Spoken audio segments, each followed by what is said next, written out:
All right, so we've seen too so far that there's a mind-independent world that exists out there that can be argued for or against, right? That's one of the pillars, we might say, assumptions of science. Secondly, there is a world that is orderly. The world that scientists study is orderly. And of course, that can be argued against. No, it's not orderly. We impose order on it with our language or whatever, right?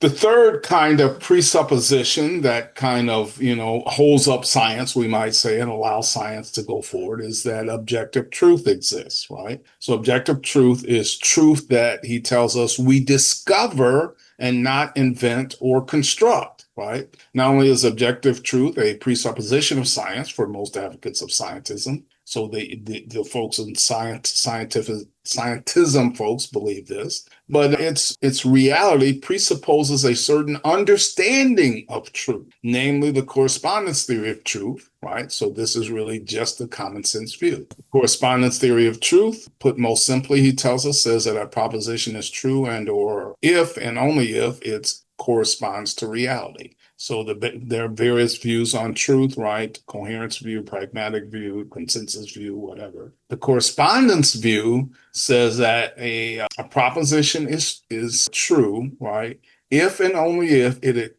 corresponds to reality. So how do I know that this statement or this proposition or this sentence is true? Well, does it fit? Does it correspond to reality the way the world is, if there is a world out there? Right. So the existence and nature of objective truth has been a matter of heated debate, and that debate is philosophical and not scientific. Again, a repeated pattern here. A repeated pattern was something that science would like, right? It is hard to think of what sort of science experiments could resolve the debate, especially if someone claimed that such an experiment did accomplish this feat, because the scientist conducting the experiment would have to be using a view as a presupposition in the first place. Even if you could do it, you fall again within the self-refuting nature of the claim.